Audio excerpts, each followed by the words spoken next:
Actor Johnny Depp has presented himself as a victim of cancel culture, which he says has spread across the cinema industry. Depp was answering questions on Wednesday from reporters at the San Sebastian International Film Festival in Spain about the loss of Hollywood's favour for new roles ever since his ex-wife, actress Amber Heard, went public with allegations of domestic violence against him. A judge at the High Court last year found the allegations to be substantially correct. Well, female filmmakers and other groups had criticised the organisers' decision to distinguish Depp with the Donostia Award, the festival's highest honour, saying it tarnished the event's image and delivered the wrong message to victims of gender-based violence. Well, to discuss this further, we are joined by Conservative commentator Calvin Robinson. Thank you so much for joining us, Calvin, this morning. I mean, what do you make of this? This isn't the first time we've heard this from celebrities. Childish Gambino, Nick Cave has been very critical of cancel culture. Is this fair, or is this what some people might argue, men that are having consequences for their behaviour, not being happy that they're not getting the favour that they previously did? No, yeah, I spoke about this on Nana's show last week, actually. Dermot O'Leary also spoke out against cancel culture. I think this is great because people who I would perceive to be woke are now standing up against something that is a woke ideology. And it's because it's catching up with them. You know, with Johnny Depp, there was an allegation, but there was no conviction. He wasn't charged of anything. Yeah, he's cancelled. He can't get work anymore. And that's all it takes, an accusation. Yes, the judge did clarify that there was some substantial truth to the allegations, but he hasn't gone to court. He hasn't been tried.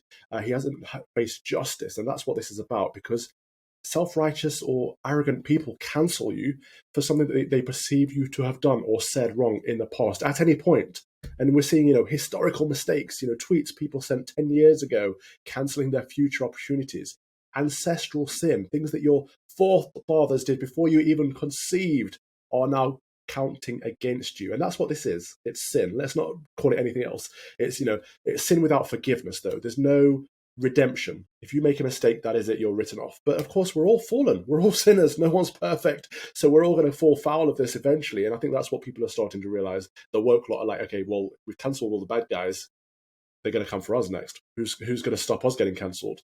And without any chance of forgiveness, without any chance of fixing your mistakes or apologizing or moving on beyond your past self. Without that, we're all lost. So we need to move past cancel culture, return to apologizing when we make mistakes and forgiving people when they apologize, and accepting that people grow and things you sent on Twitter 10 years ago aren't relevant. Isn't there a difference between someone being cancelled or having a backlash for having unfashionable views, or another person that may be being accused of domestic violence or serious sexual violence? We know that in Hollywood there's many powerful men that engage in unacceptable activity that never really have full consequences for their actions. So isn't there an important distinction to be made between those two things? Not at all. It's very dangerous because these accusations have to be backed up. We have a justice system on purpose. If someone's done you wrong and you think they've done something illegal, you have to take it through the court. But Calvin, it did go to a court in the case of Johnny Depp. In the case of Johnny Depp, it was found that the allegations made by The Sun were upheld. Yes, but that's the difference, because they said there's some substantial truth within the allegations, but he wasn't taken to court for what he was accused of. He wasn't tried and convicted for what he was accused of. And that's the Me Too movement is very dangerous, because anyone could throw an accusation out and essentially cancel someone's career, whether it's true or false. That's why we have to have due process. We have to have innocent until proven guilty. Otherwise, we're all guilty by default.